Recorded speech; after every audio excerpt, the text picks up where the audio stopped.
Hello મિત્રો, કેમ છો? મજામાં? આજે હું લઈને આવી છું લીલા વટાણા પૌવાનો નવો નાસ્તો, સાથે એકદમ આખું વરસ ખાધેલું પચી જાય એવી સરસ મજાની એક ચટણી બનાવવાની છે. આ ચટણી તમે એક ચમચી ખાઓ, તમે રોજના અંદર ખાઓ, તમે 15 થી 20 દિવસ તો તમે એક વર્ષનું જઈ પણ ખાવાનું તમારે ગંદુ ખાધેલું હોય બહારનું તો તમને પચણ થઈ જશે. ચટણીની રેસીપી શીખાડીશ અને સાથે લીલા વટાણા અને પૌવાનો નાસ્તો શીખાડીશ.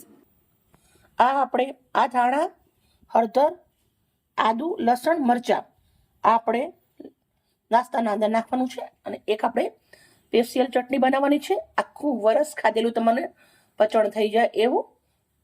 મિક્સરનો જાર લીધો છે, 3 કરી લસણ, આદુનો ટુકડો અને મોરા મરચા લેવાના છે લીલા, સાથે લીલા દાણા,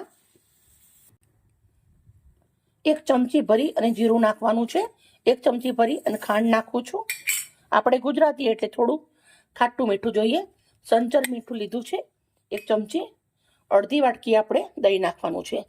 આ ચટણી તમને રોટલી જોડે પણ બહુ સરસ લાગે, કંઈ પણ જાતનું તમે નાસ્તો બનાવો એના જોડે પણ મસ્ત લાગે. આની આપણે ચટણી બનાવી દઈશું. એકદમ સુપર ચટણી બની ગઈ છે. એકવાર થોડું મિક્સર પાછું ફેરવી લીધું આપણે, સરસ રેડી. બીજો મિક્સરનો જાર લીધો છે. પૌવા આપણે ક્રશ કરી લેશું. આપણે બટાકા પણ નાખવાના છે, તો મેં બટાકા કુકરના અંદર બાફા મૂકી દીધા, સીટી પડી છે. તો આપણે સરસ પૌવા પીસી અને રેડી થઈ ગયા છે. હવે આપણે આ જારના અંદર વટાણા નાખી દેવાના છે.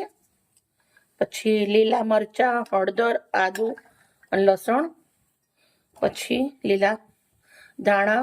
શિયાળાની મોસમ છે ભાઈ, મસ્ત મસ્ત શાકભાજી આવે, પીસી લેશું. બહુ સરસ મજાનું મિશ્રણ પીસીને રેડી કરી દીધું છે.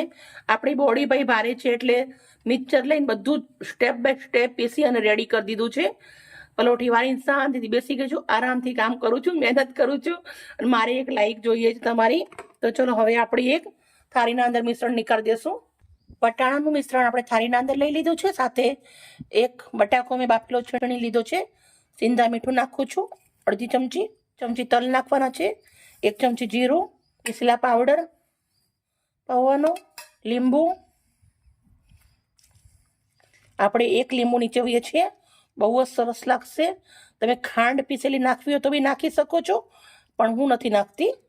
હવે મિશ્રણને હાથથી મિક્સ કરી દેવાનું છે.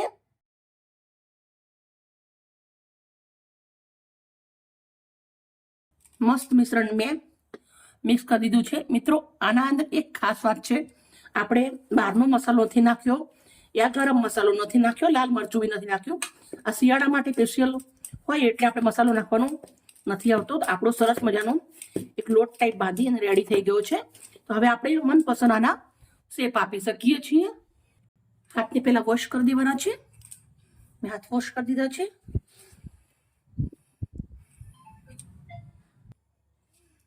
બાળકોને કંઈક નવું ખાવું છે એટલે આવી રીતે મેં કોપતું નહીં. કાજુ આપણે ઉપર નથી લગાવવાનું, અંદર ભરવાનું છે. આવી રીતે તમે ઉપર બી લગાવી શકો છો. આવી રીતે હું સિલિન્ડર શેપ આપું છું. બધું રેડી કરી લીધું છે નાસ્તો. તેલ ગરમ મૂકી દીધું છે. તેલ ગરમ થઈ ગયું છે તો આપણો નાસ્તો હવે અંદર મૂકી દેશું. આને કબાબ કહેવાય, સ્ટાર્ટર કહેવાય, નવો નાસ્તો કહેવાય, તમારે જે નામ દેવું તે દઈ શકાય. હવે આપણે ઉલટાવી દેશું એક એક કરીને આવી રીતે.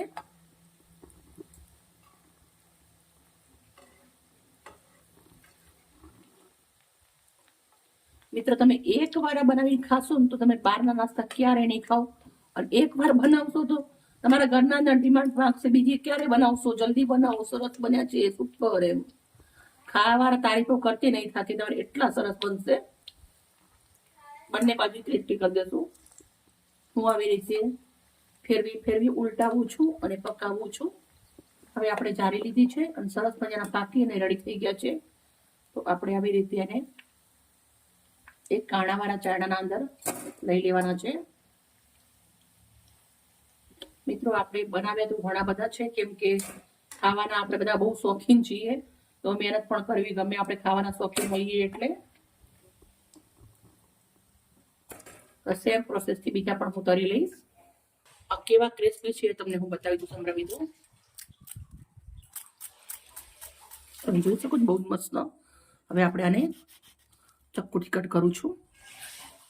અંદરથી પણ બહુ જ સરસ દેખાય છે. મેં આવી રીતના એક પ્લેટ લીધી છે, એના અંદર આપણે એકદમ જોરદાર જન્નાટેદાર ચટણી બનાવી છે એ લઉં છું. પછી આપણે આવી રીતે આને રોલ મૂકું છું.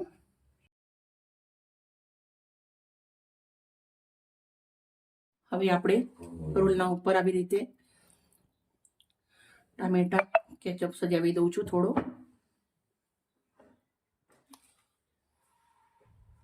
હવે આપણે થોડી એવી ગ્રીન ચટણી પણ લગાવી દઉં છું આવી રીતે.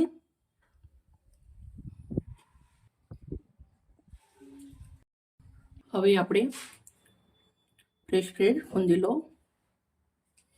વધેલા કબાબ પણ મેં આવી રીતે લગાવી દીધા છે. મિત્રો સરસ મજાનું મેં સજાવી અને રેડી કરી દીધું છે. હવે આપણે કાજુ પણ આવી રીતે થોડા એવા લગાવી દઉં છું. મિત્રો આજની વિડીયો અમારી સારી લાગી હોય તો પ્લીઝ લાઈક કરજો, દોસ્તોને શેર કરજો. આવી મજેદાર રેસીપી સાથે કાલે મળીશ. Bye bye.